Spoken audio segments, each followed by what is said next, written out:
फिर 4 घंटे बाद 40 से 50 ml पिला देना है। और इसको अगर ब्याने के बाद आप पिला भी दें, जैसे जैर ना भी फंसी हो तो भी पिला दें तो अच्छा काम करता है। इससे जैर आराम से निकल जाएगी और मिल्क लेट डाउन, मतलब दूध भी बहुत आसानी से उतरता है। तो अगर आप ये पिला भी दें तो भी कोई नुकसान नहीं है। जो लोग पिला सकते हैं वो यूट्रोनेट 1 डोज डिलीवरी के बाद दे दें। इससे मिल्क भी अच्छे से निकलता है, लेट डाउन जल्दी हो जाता है और बच्चेदानी भी साफ हो जाती है, संकुचित होती है। हाँ, सिरप में आता है। मैडम ब्याने के पहले भी आता है? नहीं, ब्याने के बाद ही पिलाना है। हाँ, ब्याने के बाद पिलाना है इसको। ये ब्याने के बाद पिलाना है या जैर पर फंसने की अवस्था में पिलाना है। जो लोग हर बकरी को नहीं पिला सकते तो जिसमें जैर फंसी हो आप उसको पिलाइए और 4 घंटे बाद फिर रिपीट करिए। और फिर क्या होगा कि 12 घंटे से 24 घंटे में जैर निकल जाएगी। आपको लग रहा है कि बकरी के पीछे से स्मेल वाला पदार्थ निकल रहा है या सड़न हो गई है, टाइम ज़्यादा हो गया है, तो आपको फिर से वही गोलियां बच्चेदानी में डालनी है।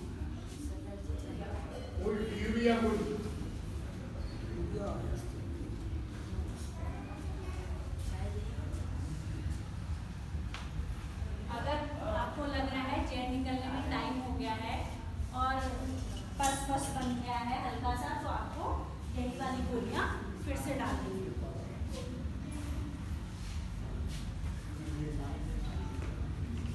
ठीक है, अब जैर फंसने वाली समस्या को placenta, retention of placental membranes, ROP, retention of placental membranes. जैर का न गिरना क्यों नहीं गिरती है बताया। अवस्था में, गर्भावस्था के अंतिम चरण में अगर गर्भपात हो गया हो, असामान्य प्रसव रहा हो, डिस्ट्रोफिया हुआ हो, बच्चा अगर फंसा है, खींचतान करके निकाला है, तो भी जैर आदि उसी में रह जाती है। और हार्मोन्स का असंतुलन हो, हार्मोन्स भी अगर गड़बड़ है शरीर में तो भी प्लेसेंटा फंसा रह जाता है। करना क्या है, यदि जैर 3 से 6 घंटे में ना गिरे तो पशु चिकित्सक से संपर्क करें। कोशिश करनी चाहिए कि जो जैर है वो पशु ना खाए। उससे क्या है, वो गंदगी होती है, टॉक्सिन्स होते हैं, वो शरीर में चले जाते हैं, तो उसे बुखार आने के चांस रहते हैं।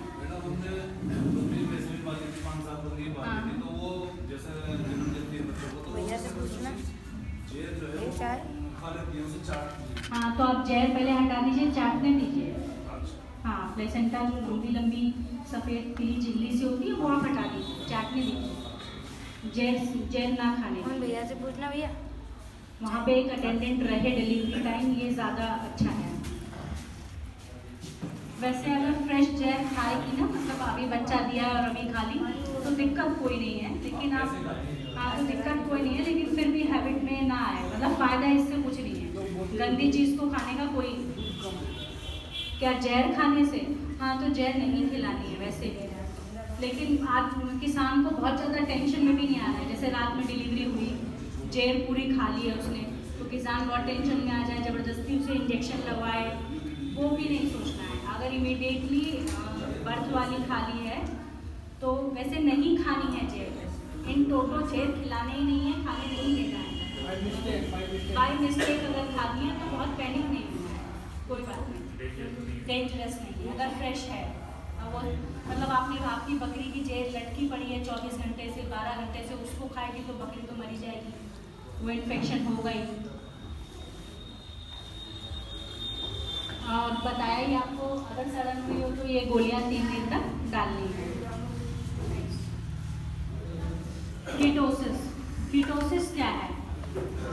बकरी एक ऐसा जानवर है कि जिसमें प्रोटीन की बजाय एनर्जी की ज़्यादा ज़रूरत है, जबकि गाय भैंस में क्या है कि प्रोटीन की ज़्यादा ज़रूरत है, एनर्जी की कम ज़रूरत है। क्योंकि बकरी इतना चरती है, उछलती कूदती है, उसमें एनर्जी की कमी हो जाती है।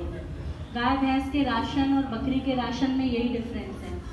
गाय भैंस के राशन में हमें केक देना बहुत आवश्यक है, केक का मतलब खल, क्योंकि वो प्रोटीन का सोर्स है। जबकि आप बकरी के राशन में खल देना आवश्यक नहीं है, ऊर्जा देना आवश्यक है। इसीलिए दाना देते हैं इसे बकरी को। कीटोसिस इंग्लिश वर्ड है। हाँ, मैडम बकरी को खल नहीं देना चाहिए। दे तो कोई नुकसान नहीं है, मतलब खल की आवश्यकता बकरी को नहीं है। आप दे रहे हैं तो कोई नुकसान नहीं है, आवश्यकता बकरी को नहीं है। बकरी को एनर्जी देनी है।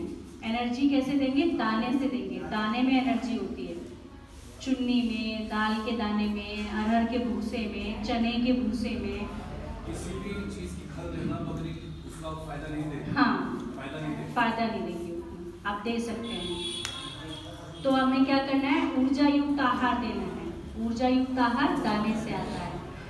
अगर आपकी बकरी में 3-3 बच्चे हैं, आप उसको 8-8 घंटे चराने ले जा रहे हैं, तो बकरी तो अपने शरीर से एनर्जी निकाल के चल रही है, तो उसमें क्या हो जाता है? नेगेटिव एनर्जी बैलेंस में बकरी चली जाती है और ये कीटोसिस बीमारी हो जाती है। इसमें क्या है? बच्चे भी बहुत कमज़ोर पैदा होते हैं या होते ही मर भी जाते हैं और बकरी भी बहुत कमज़ोर हो जाती है, एकदम सुस्त पड़ के बैठी हो जाएगी। ऐसे केस में क्या करना है? आपने बकरी को D25 का इंजेक्शन लगवाना है। D25 का इंजेक्शन ड्रिप आती है, डेक्सट्रोज 25, जैसे हम लोगों को D25 लगता है, वैसे ही वही ड्रिप बकरी में लगवानी है। अगर कीटोसिस हो गया, उसकी पहचान क्या है? बकरी एकदम सुस्त बैठ जाएगी, गर्दन मोड़ के, जैसे ठंड लगती है ना, ठंड वाला सिम्टम आएगा। एनर्जी की कमी से ठंड सी लगती है ना, एकदम शरीर सिकोड़ के बैठेगी, गर्दन मोड़ के। हाँ, तो ये ब्लैक बंगाल में इसीलिए है क्योंकि वो 3 बच्चे पालती है, 4 बच्चे पालती है। ये ब्लैक बंगाल के लिए कीटोसिस बता रहे हैं। एनर्जी रिच डाइट देनी है आपको, दाना देना है रेगुलर 250 ग्राम पर डे, ठीक है ना, प्रेगनेंसी के टाइम। हाँ बोलिए। हाँ हाँ वो 4 बच्चे 3 बच्चे हाँ हाँ ज़्यादा देने वाले बच्चे से हाँ हाँ उसको पाले, हाँ। तो क्या उसका रिजल्ट अच्छा हो? हाँ, अच्छा होगा, बिल्कुल कोई दिक्कत नहीं आएगी, कोई दिक्कत नहीं आएगी। गेहूं का दाना दे सकते हैं? हाँ, गेहूँ है, बाजरा है, चना है, अरहर है, ज्वार है, वो आप दें। मैम सर बता रहे हैं कि गाय का दूध दिया जा सकता है पतला करके? हाँ, गाय का दूध भी दिया जा सकता है। अगर बकरी अवेलेबल नहीं है तो कोशिश करिए कि बकरी का बच्चा बकरी का ही दूध पिए। अगर नहीं है तो मजबूरी में आप गाय का दूध भी दे सकते हैं। मैडम ये लोग तो बच्चा देने पर क्या? बच्चा देने पर हाँ, एकदम लास्ट में बच्चा 1-8 घंटे में जब होने वाला हो, 4-6 घंटे में या हो चुका हो तब, हाँ तभी होता है। नेक्स्ट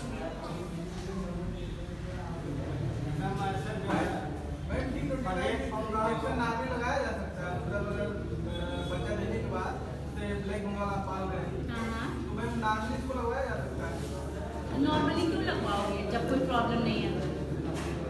कोई समस्या नहीं है तो क्यों? ये तो ड्रिप है ना, जैसे अपन लोग को ड्रिप चढ़ती है, क्यों ड्रिप चढ़ाओगे जब तक उसको कीटोसिस नहीं हुआ है? हो जाए तब आप चढ़ाइए। नेक्स्ट है लखवा मारना। लखवा कब मारता है? जब कभी बकरी के पेट में बच्चे का साइज बहुत बड़ा हो, बहुत बड़ा हो तो जो पिछली टांगों के बगल से ना एक नस जाती है, यूट्रस में बच्चा है, उस नस पे प्रेशर पड़ता है, प्रेशर पड़ने से वो डैमेज हो जाती है और लकवा मार देता है। ये टेम्पररी होता है। डिलीवरी के बाद आप बकरी के पिछले पैरों की मालिश करिए। अगर लकवा मार दिया, आपको लग रहा है बच्चा देने से ये पिछले पैरों से लंगड़ी हो रही है, पैरों की मालिश करिए। कोशिश करिए कि उसको दिन में खड़ा रखें, कुछ देर असिस्ट करिए खड़ा करने में। बांस का वो कुछ बना लीजिए, उस पर सपोर्ट करके उसको खड़ा करिए, तो ये स्थिति ठीक हो जाएगी। रेगुलर 2-3 दिन करेंगे तो ये टेम्परेरी है। और एक इंजेक्शन आता है न्यूरोबियन, वो लगवा लेंगे तो बिल्कुल ठीक हो जाएगी। ये होता नहीं है, अगर बहुत बड़ा बच्चा कभी वेट ज़्यादा हो गया तब कभी होता है। बकरी में जनन संबंधी समस्याएं बहुत कम होती हैं। अगर आपने अच्छा मैनेज किया है तो बिल्कुल नहीं होगी। आपने बाड़ा सूखा रखा है, बकरियों की ओवर क्राउडिंग नहीं की है, बाड़ा आपको गीला बिल्कुल नहीं रखना है, बाड़े में नमी तो बिल्कुल रखनी ही नहीं है। आपको अपने शेड का ऐसा ओरिएंटेशन रखना है कि उसमें बराबर धूप आए, वो सूखा मेंटेन रहे। गीले से बहुत बीमारी हैं, जनन संबंधी समस्याएं भी होंगी, कॉक्सीडियोसिस होगा, वर्म लोड होगा, पैरासिटिक लोड होगा, फिर तो आप ट्रीटमेंट ही कराते रह जाओगे, मोर्टेलिटी रोक ही नहीं पाओगे। बकरियों में मोर्टेलिटी रोकने का थंब रूल है कि आप बकरियों का बाड़ा एकदम सूखा रखें और गोट्स का सन एक्सपोजर करें, धूप में भी निकालें उन्हें, धूप में निकालें और बाड़ा सूखा रखें। आपने सूखा रखा है, आप कॉक्सीडियोसिस कंट्रोल कर लेंगे, पैरासिटिक लोड कंट्रोल कर लेंगे, रिप्रोडक्टिव प्रॉब्लम्स कंट्रोल कर लेंगे। जहाँ आपने नमी में, गीले में, गंदगी में बकरियां पाली, ओवर क्राउडिंग की, फिर तो कोई नहीं बचा सकता। तो आपके शेड का वेंटिलेशन बहुत सही होना चाहिए। अब प्रॉब्लम क्या है कि बकरियां हीट में नहीं आ रही हैं, आप ले तो आए 100-150। आपने जो न्यूरोबियम का इंजेक्शन बताया वो कितना देना है? 1 डोज? 1 dose alternate day.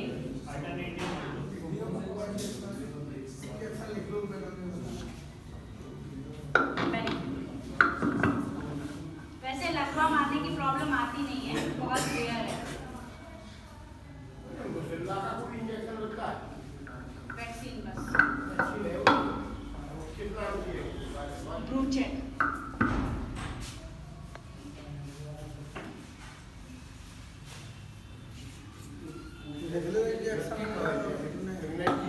नाम पहले याद है क्या? मैडम ये ब्रुसेल्ला की वैक्सीन है। कैसे अच्छा ब्रुसेल्ला। हाँ, नेक्स्ट लास्ट वाली ब्रुसेल्ला की वैक्सीन है। न्यूरोबियन इंजेक्शन है, मांस में भी लगा सकते हैं, नस में भी, गले की नस में भी लगा सकते हैं, मसल्स में भी लगा सकते हैं। 1 ml लगाना है, 1 ml न्यूरोबियन।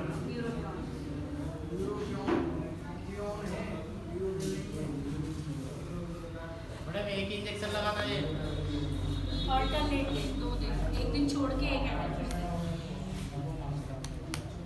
इसकी आपको जरूरत नहीं पड़ेगी, इसीलिए इस पर जोर मत दीजिए। हाँ बताइए।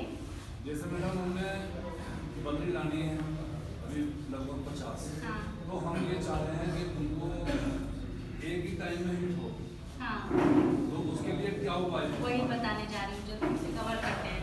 आपके पास बकरियां हैं, ठीक है, और बकरियां गर्म नहीं हो रही हैं, गर्म नहीं हो रही हैं, हीट में नहीं आ रही हैं, तो आप क्या करोगे? तो हीट में नहीं आने के लिए सिर्फ एक ही कारण है क्यों हीट में नहीं आती हैं, क्योंकि वो इम्प्रॉपर डाइट पे हैं। अगर उनका राशन पानी सब ठीक है तो बकरियां हीट में निश्चित ही आएंगी, और नहीं आएंगी तो उसके लिए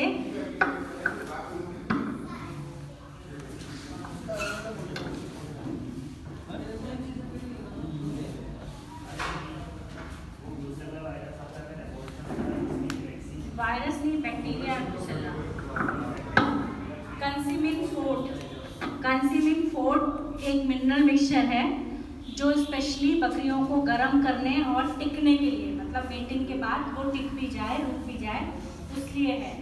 तो आप अगर कंसीमिंग फोर्ट मिनरल मिक्सचर 50 ग्राम प्रतिदिन बकरी को दे रहे हैं तो बकरी जरूर हीट में आएगी। कब तक देना है मैडम, कितने दिन? कम से कम आप 10 दिन दीजिए। वैसे डोज तो 15 दिन की है, लेकिन आप 10 दिन तो दे दीजिए। क्या कह रहे हैं? क्या फर्स्ट टाइम? बकरी जब आपकी मेच्योर हो जाए, मतलब अगर 8 महीने ब्लैक बंगाल है तो आप 8 महीने से शुरू कर सकते हैं। सिरोही है तो आप 1.5 साल से शुरू कर सकते हैं। 50 ग्राम, ठीक है। और इतना आप दिमाग लगा लीजिए कि अगर बीटल है तो 60 ग्राम देंगे, ब्लैक बंगाल है तो 30 ग्राम देंगे, क्योंकि दोनों के वजन में तिगुना अंतर है। तो ये तो बकरी के साथ रेंज है, वो आपको सोचना है। हाँ, अब आपने, इनका बहुत अच्छा क्वेश्चन है कि ये सोच रहे हैं कि सारी बकरियां एक साथ में हीट में आ जाएं ताकि एक साथ में बच्चे हों और हम ईद में अच्छा बिजनेस कमाएं, या न्यू ईयर में हम उन बच्चों को सेल करके अच्छा बिजनेस कमाएं। तो इस प्रक्रिया को बोलते हैं हीट सिंक्रोनाइजेशन या इस्ट्रस सिंक्रोनाइजेशन, मतलब सारी बकरियों की हीट एक टाइम पे लाना या उनका इस्ट्रस पीरियड एक टाइम पे लाना। तो इस प्रक्रिया का नाम है इस्ट्रस सिंक्रोनाइजेशन। इसके 2 मेथड हैं, नेचुरल मेथड और ट्रीटमेंट वाला मेथड। नेचुरल मेथड में क्या करना है, आपको सारी बकरियां, अडल्ट बकरियां जो हैं वो एक बाड़े में बंद करनी। बाड़े का मतलब एक जगह रखनी है। और जो बकरे हैं वो बकरियों से 1.5 किलोमीटर दूर रखने हैं। 1.5 किलोमीटर दूर मतलब आप दूसरे फॉर्म पे छोड़ आइए, अपने फ्रेंड के यहाँ छोड़ दीजिए, दूसरे शेड पे छोड़ दीजिए। उसके बाद क्या करिए, जब 1 महीना बीत जाए तो उसमें से 2 बकरे 4 बकरे लेके उन बकरियों के झुंड में 10-15 मिनट सुबह छोड़ना है, 10-15 मिनट शाम को छोड़ना है। तो ऐसा करने से लगभग 60% से 70% बकरियां एक साथ हीट में आ जाएंगी। इसको बोलते हैं बक इफेक्ट। ये नेचुरल ट्रीटमेंट का तरीका है। आपको बकरों को बकरियों से दूर रखना है कि वो ना उनको देख पाए ना उनकी स्मेल आ पाए, तब ये नेचुरल तरीका है, इसे बोलते हैं बक इफेक्ट। और ट्रीटमेंट कैसे करना है,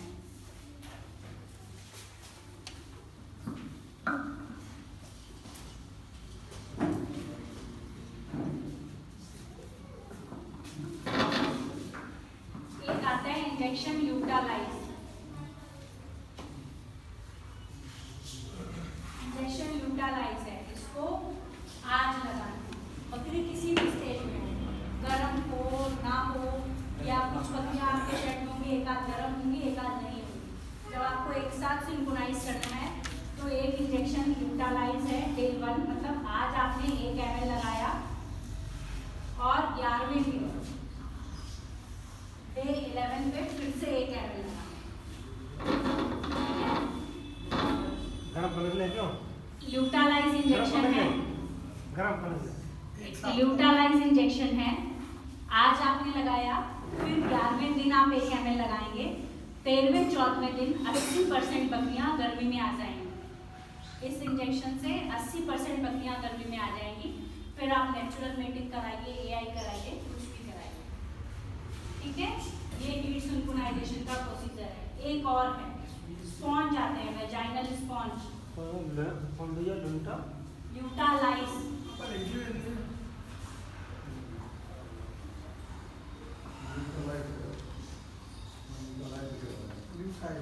ल्यूटालाइज मिटा दें। ल्यूटालाइज ये आपको लगाना है। इसके कोई साइड इफेक्ट तो नहीं होते हैं पेट पर? साइड इफेक्ट तो ये हार्मोन है, हर चीज का फायदा नहीं हो सकता, तो दोनों सिक्के हैं। वैसे कोई नुकसान नहीं है, लेकिन हार्मोनल इम्बैलेंस अगर आप बाहर से कोई भी हार्मोन दे रहे हो तो थोड़ी सी दिक्कत है। दिक्कत कुछ नहीं है, ऐसे कोई दिक्कत नहीं होगी, लेकिन फ्यूचर में भी हो सकता है आपको ल्यूटालाइज से ही बकरी गर्म कराना पड़े। ये लॉन्ग टर्म इफेक्ट्स हो सकते हैं। हाँ, लेकिन एज के हिसाब से अपन मैच्योरिटी होने के बाद हमें भी दे सकते हैं। क्या ल्यूटालाइज? हाँ। दूसरा है ये क्या जान करते हो? वेजाइनल स्पॉन्ज आते हैं, मार्केट से खरीदेंगे तो बहुत महंगे हैं, CIRG में हैं, डॉक्टर खर्चे इनको बनाते हैं। इसको वेजाइना में स्पॉन्ज है, जैसे ये सोफे गद्दी के नहीं होते, वो छोटे छोटे से स्पॉन्ज है, उसमें कई सारे इंजेक्शन मिक्स होते हैं, एस्ट्रोजन, प्रोजेस्टेरॉन, वो हमारा अपना तरीका है। उस स्पॉन्ज पे दवाइयाँ होती हैं, उस स्पॉन्ज को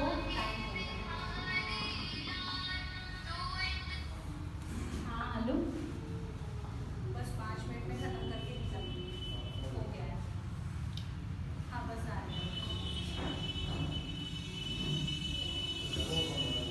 स्पॉन्ज आता है, उसको वेजाइना के अंदर डाल देते हैं और 11 दिन तक वो अंदर ही रहता है।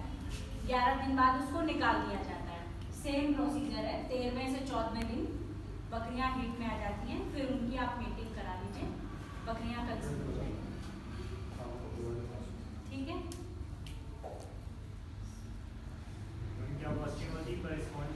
क्या कॉस्टिंग क्या होती है पर स्पॉन्ज अप्रॉक्स? स्पॉन्ज मेरे ख्याल से 12 का पैक 250 रुपये का है। 12 स्पॉन्ज 250 रुपये में मिल रहे हैं। ये आप CIRG का रेट बता रहे हैं? हाँ, ये CIRG का ही है। बाहर भी मिलता है ना? बाहर तो नहीं मिलता है, किसी किसी इंस्टीट्यूट में मिलता है, जैसे कि अविका नगर में अविक्लेन नाम से बनाया है।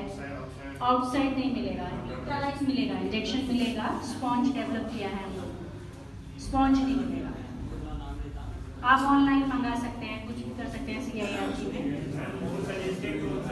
क्या इंजेक्शन ज़्यादा सजेस्टेड है स्पॉन्ज? दोनों अच्छे हैं, दोनों ही हार्मोनल थेरेपी है, दोनों ही का एक साइड इफेक्ट है। स्पॉन्ज थोड़ा सा सस्ता पड़ता है और हार्मोन थोड़ा सा महंगा है। स्पॉन्ज को अप्लाई करना निकालना थोड़ा टफ है, इंजेक्शन में लगाया छोड़ दिया हो गया, लेकिन इंजेक्शन थोड़ा सा महंगा है, स्पॉन्ज थोड़ा सा सस्ता है। स्पॉन्ज क्या है, कभी कभी बकरियां चरने गई तो कभी निकल भी जाता है, लेकिन इंजेक्शन का क्या है, लग गया तो लग गया। तो दोनों के अपने अपने बेनिफिट हैं।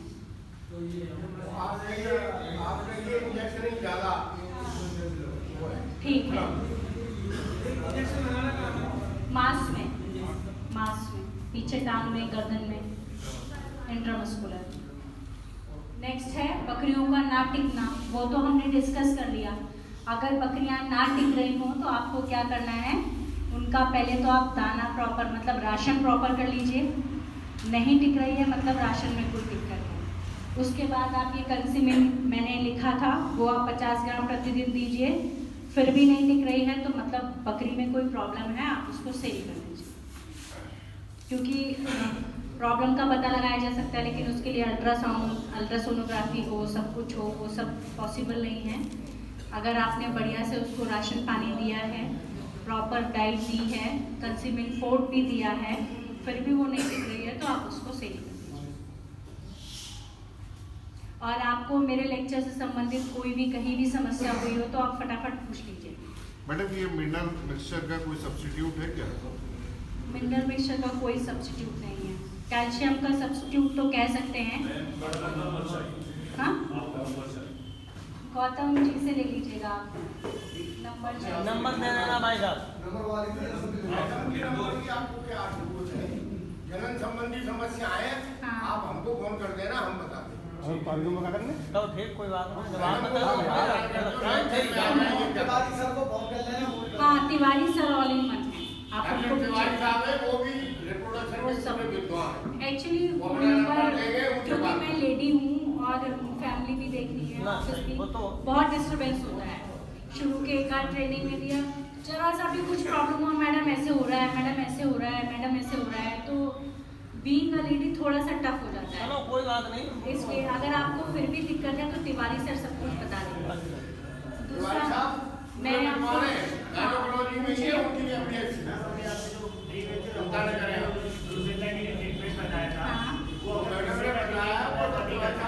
क्या कह रहे हो?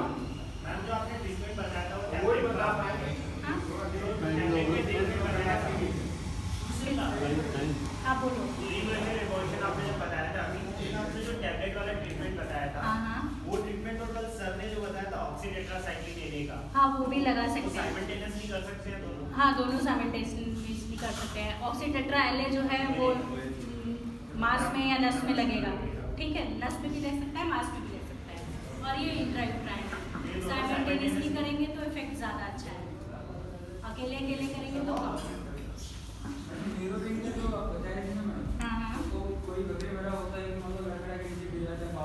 हाँ, वो ऐसे हील के, वो मैग्नीशियम टिटेनी है, उसमें न्यूरोबियन काम नहीं करेगा।